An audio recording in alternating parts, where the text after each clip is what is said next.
बिस्मिल्लाहिर्रहमानिर्रहीम। अस्सलाम वालेकुम व्यूअर्स, मेरा नाम जावेद सुल्ताना है और आप देख रहे हैं मेरा यूट्यूब चैनल। आज मैं आपसे अरशद नदीम के बारे में बात करूंगा। यकीनन आप जान चुके होंगे कि अरशद नदीम टोक्यो ओलंपिक्स में पाकिस्तान की नुमाइंदगी कर रहे थे जेवलिन थ्रो में, और गैर मुतवक्का तौर पर वो फाइनल में पहुंच गए। और 7 अगस्त को पूरी कौम ने देखा कि बहुत अरसे के बाद पूरी कौम टीवी के सामने बैठी जेवलिन थ्रो का फाइनल देख रही थी। हमें माजी की याद ताज़ा हो गई जब आज से 40-50 साल कबल Pakistan hockey team Olympic final खेला करती थी, तो इसी तरह लोग टीवी के सामने बैठकर देखा करते थे। और उन दिनों में भी टीवी की जो सेल्स है वो बढ़ जाती थी और लोग नया टीवी ख़रीदते थे।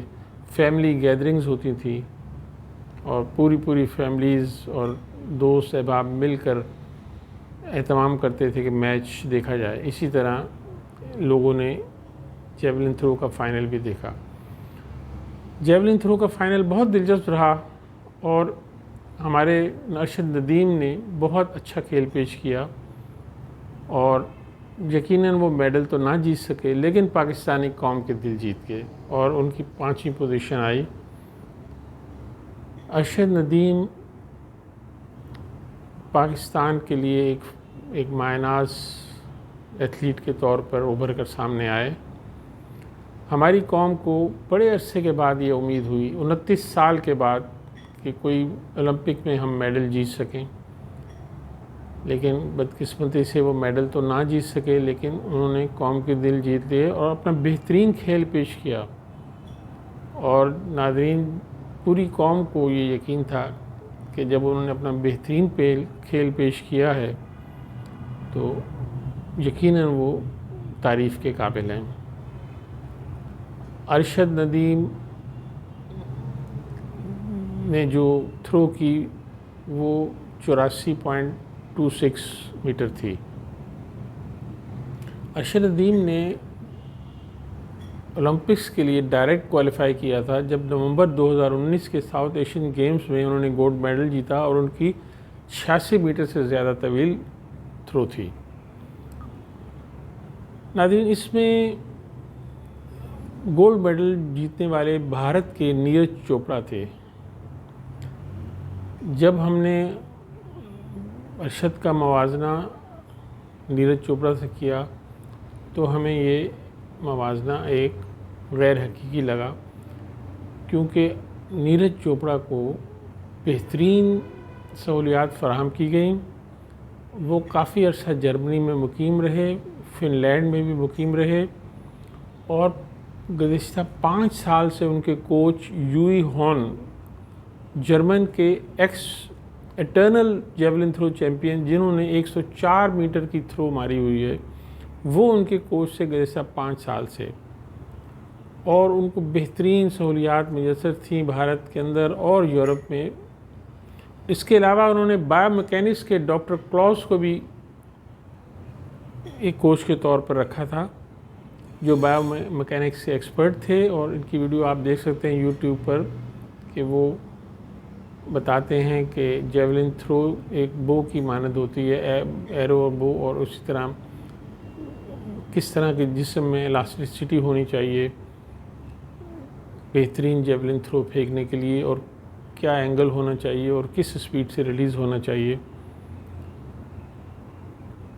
इसके मुकाबले में हमारे अरशद नदीम के जो कोच हैं, उनको पाकिस्तान स्पोर्ट्स बोर्ड सिर्फ 15,000 रुपये माहाना दे रहा था, जो कि हमारे मिनिमम वेज से भी कम है।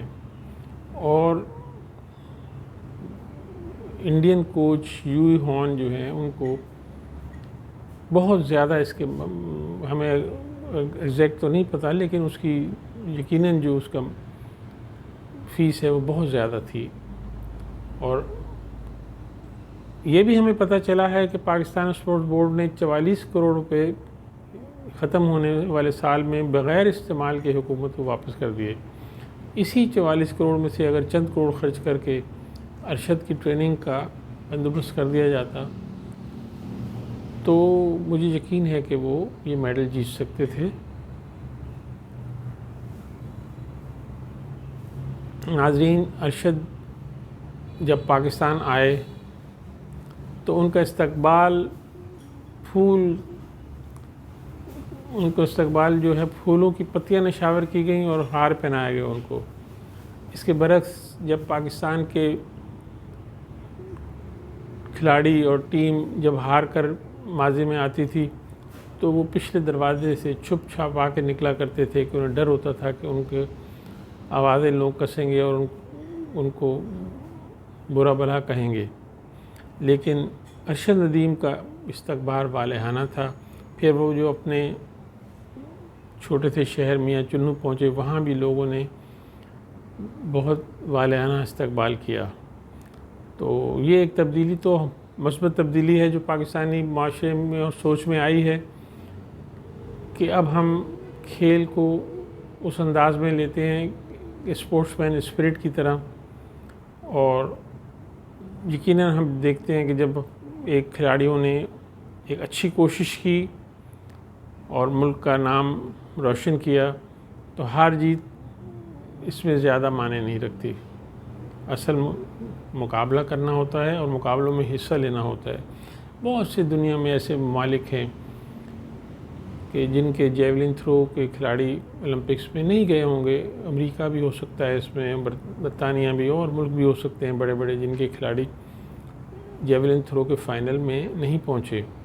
जबकि हमारे मुल्क के अरशद ने जेवलिन थ्रो में ना पहुँचे सिर्फ, बल्कि फ़ाइनल में भी क्वालिफाई किया। और यही कहा जा सकता है कि बहुत ही करीब पहुंचकर मंजिल हासिल ना कर सके। और शेर का आधा मिसरा है कि 2-4 हाथ जबकि लबे बाम रह गए। अरशद नदीम के मुकाबले में नाज़रीन जर्मनी के खिलाड़ी योहानस वेटर भी शामिल थे, जो कि इस वक्त दुनिया के जेवलिन थ्रो के चैम्पियन हैं। और 2020 में ही उन्होंने 97 मीटर की थ्रो फेंकी है, जो कि नीरज की थ्रो से 10 मीटर ज़्यादा थी। लेकिन वो भी इस मुकाबले में 9वें नंबर पर रहे।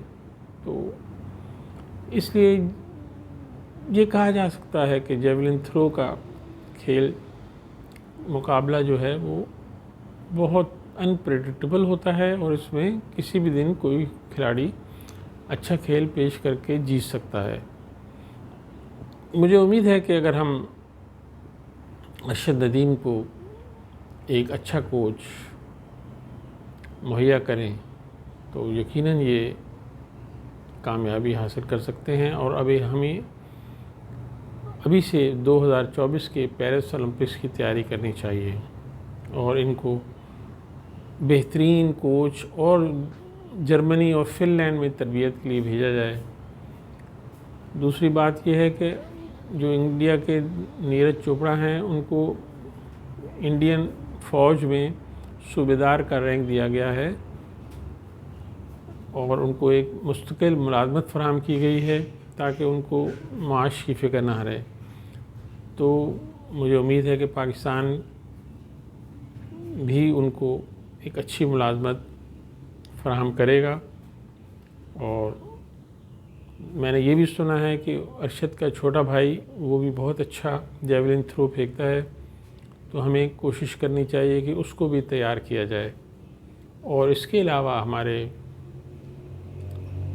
फाटा और जो NWFP खैबर पख्तूनख्वा के इलाके में नौजवान हैं वो भी माशाल्लाह बहुत सेहतमंद होते हैं, तो वहाँ पर भी एक कैंप लगाकर टैलेंट को प्रोवाइड करना चाहिए और उनकी तरबियत का बंदोबस्त किया जाए। अगर हम खेलों में मेरिट और हौसला अफजाई और बेहतरीन ट्रेनिंग का निज़ाम ले आएँ तो मुझे यकीन है कि 2024 के ओलंपिक्स में हम एक नहीं कई मेडल जीत सकते हैं। बहुत शुक्रिया।